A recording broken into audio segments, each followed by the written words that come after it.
ওকে, তো আমাদের নাটোর সাইকেল রাইডের হচ্ছে থার্ড পার্ট এটা। অ্যান্ড এখন হচ্ছে আমি একদম ঠিক গণভবনের সামনে।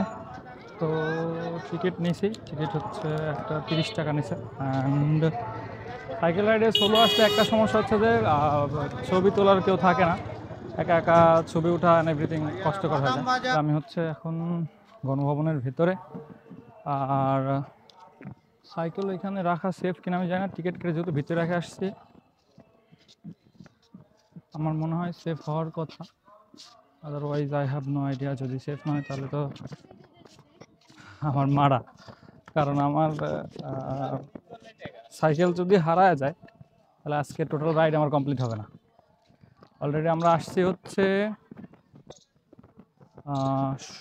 77 কিলোর মতো সাইকেল রাইড হয়ে গেছে আজকে। অ্যান্ড আমাদের আরও প্রায় ব্যাগ যদি করি তাহলে আরও 80 কিলো চালানো লাগবে। টোটাল আজকে প্রায় 140 কিলোর উপরে সাইকেল রাইড হবে। অ্যান্ড আমি আস্তে আস্তে সবগুলো যতগুলো এরিয়া আছে টুকটাক সবগুলো এরিয়াতেই ঢুকবো অ্যান্ড ক্যামেরা রেকর্ডিং অন রাখবো, সো দ্যাট আপনারা টোটাল সম্পূর্ণ ভিউটাই পাইতে পারেন। আদারওয়াইজ দেখা যাচ্ছে যে শুধু অল্প একটু জায়গা কভার করলে হয় না, কভার করলে পুরোটাই করা লাগে। অ্যান্ড আজকে গণভবনে দেখতেছি লোকজন অনেকটাই বেশি। ভিতরে পার্কিং আছে মনে হচ্ছে, বাট এগুলো হয়তো আমাদের স্টাফদের জন্য, আমাদের সবার জন্য না, পাবলিকের জন্য না। Public service not available.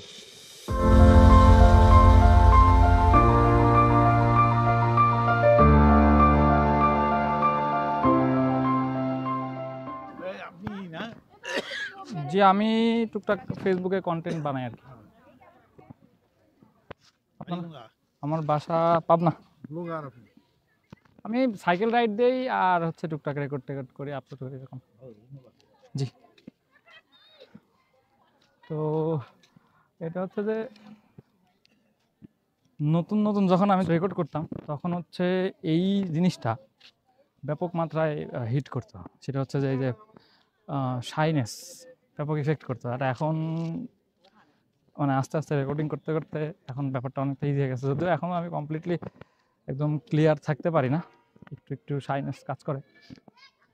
তারপরেও আগের থেকে সিচুয়েশন অনেক বেশি ইমপ্রুভ হয়েছে।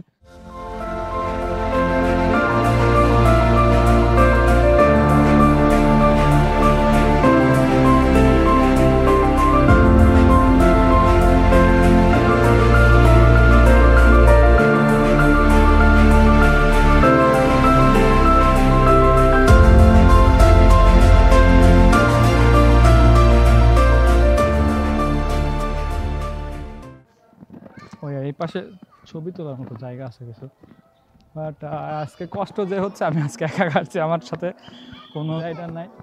So there is no chance যে কেউ আমাকে একটা ছবি উঠাই দেবে।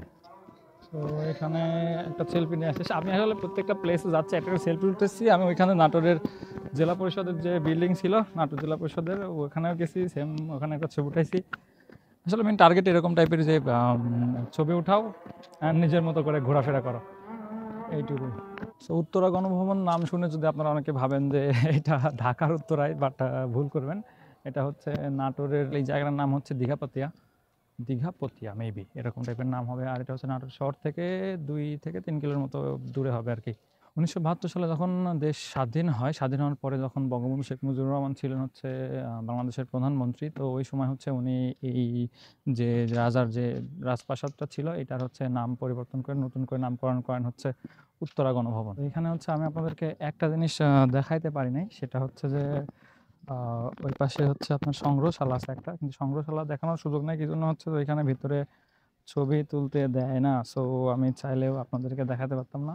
আর এইখানে খুব বেশি টাইম স্পেন্ড করার মতো আর সেরকম কিছু নাই।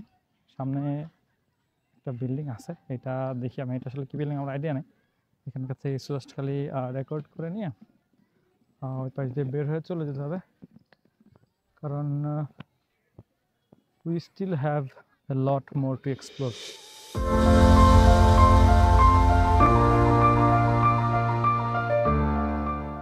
সো গণভবনের মধ্যে যতগুলা টুকটাক বিল্ডিং অ্যান্ড এরিয়া ছিল সবগুলো কাভার করা শেষ। অ্যান্ড এই মুহূর্তে আমি হচ্ছে বের হওয়ার দিকে যাব। আমি মনে হয় যে আর ভেতরে বেশি সময় থাকবো না।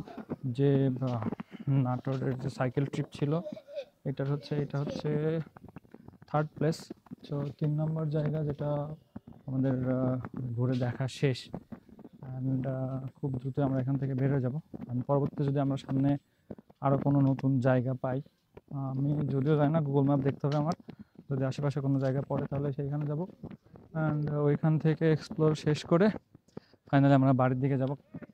যদি আমার সাথে কয়েকজন লোক থাকতো তাহলে আরও একটু বেশি সময় থাকার সম্ভাবনা ছিল, আমি আরও সময় থাকতে পারতাম। কিন্তু যেহেতু এখন আমি শুধুমাত্র একা একা আসছি, তো চাইলেও আমি আর আসলে বেশিক্ষণ এখানে থাকবো না। সংগ্রহশালা রেকর্ডিং যদি না করতে তাহলে এখানে ঢুকে আপনাদের কিছু দেখাতে পারতাম না। সো ওই একটা জিনিস আপনারা মিস করতেছেন গণভবনের ভিতরে। আদারওয়াইজ বাকি সব কিছুই টোটালি রেকর্ডিংয়ের আন্ডারে ছিল। অ্যান্ড আই হোপ আপনাদেরকে আমি সব কিছু দেখাতে পারছি। বই বিক্রি করতেছে অস্থির হয়েছে। সো আমাদের আজকের 3rd পার্ট এখানে শেষ হচ্ছে। না, আই হোপ আমি এখন আছি হচ্ছে গণভবনের। ও আচ্ছা, আমি গণভবনের সামনে সেলফি উঠি নাই। Sad one thing I have missed. Aslam, cricket করলাম, ঘুরলাম ফিরলাম, কত মজা করলাম। আঙ্কেল কি বই লেখেন? বই পড়ুন, নাটক শুনতে জানো। এই যে নাটোরের বনলতা সেন, এই নাটোরের বনলতা সেন কে ছিলেন? হুর না পরি না মানুষ না দেবী। এই যে উত্তরা গণভবন দীঘাবতের রাজা কেউ পাওয়া যাবে। ইনি একজন ফুলের মালিক ছিলেন। কিভাবে রাজা হলেন? নাটোরের পাগলা রাজা কি পাগলামি করতেন? ছোটতর বড়তর রাজাদের চরিত্র কেমন ছিলেন? এই যে রানী ভবানীর কন্যা তারা সুন্দরী দেবী, তারা বাংলাদেশ থেকে ভারতে কিভাবে চলে গেলেন এবং তাদের চরিত্র কেমন ছিলেন? বই পড়ুন। বাংলাদেশে কয়টা গণভবন, আমরা কয় নাম্বার গণভবনে আসলাম, এই গণভবনের নামকরণ কোন ব্যক্তি রাখলেন, নাটোরের গভর্নর কে ছিলেন? আঙ্কেল নামকরণ কে করছিল এটা? শেখ মুজিবুর রহমান। শেখ মুজিবুর রহমান। তার আগে তো হচ্ছে আপনার বোধহয় গণভবন নাম ছিল না। না, হুম।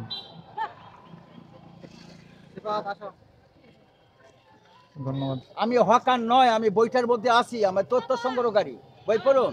আমার বন্ধু আছে বাউল কার্তিক উদ্ধার, আমি বাউল নিজামুদ্দিন চিশতি। বই পড়ুন, ইতিহাস জানুন। আমার এইখানে আসলে আর এখানে আর সময় দেওয়ার মতো এক্সট্রা সময় নাই। And now I think I need to move. So আমরা ফাইনালি সাইকেলের কাছে চলে আসছি। এই যে আমার সাইকেল, লো ব্যাটারি। সো ফাইনালি আমাদের একটা ব্যাটারির চার্জ প্রায় শেষ, লো ব্যাটারির সিগন্যাল পাইছি। অ্যান্ড আমার এইখানকার রেকর্ডিংও শেষ। সো উই উইল ইন্ড রাত্রি পাম। ধন্যবাদ সবাইকে।